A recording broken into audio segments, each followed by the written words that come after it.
Europe 1, les pieds dans le plat. L'histoire vraie ou pas de Pierre Bellemare. En 1993, un groupe d'avocats américains mené par un certain Keller s'engagea dans une lutte juridique pour le moins fumeuse. Il s'agissait en effet d'étendre les lois répressives concernant le tabagisme à la flatulence publique. Car si la fumée de tabac gêne, il en est de même pour le P et son odeur nauséabonde, pensaient alors les légistes. Excusez-moi, c'est Bien conscient toutefois, que les gaz n'avaient pas les mêmes conséquences médicales que le tabac sur ce qu'il convient d'appeler les péteurs passifs. J'en ai connu. Mais le groupe d'avocats n'allait pas s'en laisser compter pour autant. Sensible à la mésaventure survenue à un restaurateur new-yorkais cette année-là, les légistes voulaient que justice lui soit rendue. Un des clients de ce restaurant, qui avait avalé plusieurs pilules de soja, s'était mis à lâcher les flatulences odorantes à profusion. Devant la gêne ostentatoire des convives, les gérants n'avaient pas eu d'autre choix que d'appeler la police pour expulser l'indésirable. L'affaire fut relayée par les journaux et de nombreux citoyens montèrent au créneau pour défendre le droit de péter en public.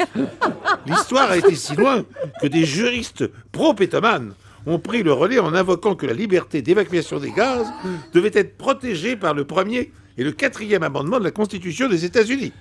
Finalement, l'affaire a fini par, comme un pétard mouillé, aucune des deux... Excusez-moi.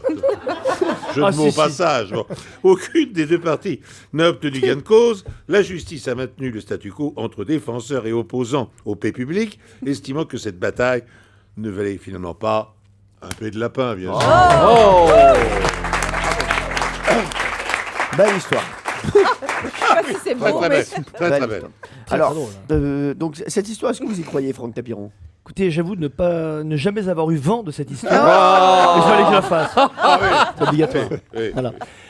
Si c'était pas aux États-Unis, j'aurais pas cru une seule seconde. Mais comme c'est aux États-Unis, j'y crois. Vous savez, il y a eu aussi une autre histoire sur les paies de vaches, hein, Oui, vous savez, qui trouent la couche d'ozone. Ça, c'est vrai. Ça, c'est vrai. Donc après tout, si les vaches trouvent la couche d'ozone, est-ce que les Américains peuvent eux aussi avoir une influence sur l'environnement? Aux États-Unis, je pense que c'est possible. Alors, Jean-Luc Lemoyne. Ah, moi, je pense que c'est possible, et même le chef des pétomanes s'appelait Peter Cohen. Est-ce que vous êtes foutu de nous? Pas du tout. Il a tout à fait raison. Cette histoire se passe aux États-Unis. Elle s'est bien passée aux États-Unis. C'est totalement absurde, mais c'est une histoire parfaitement vraie. Oh. Ah là. Bravo.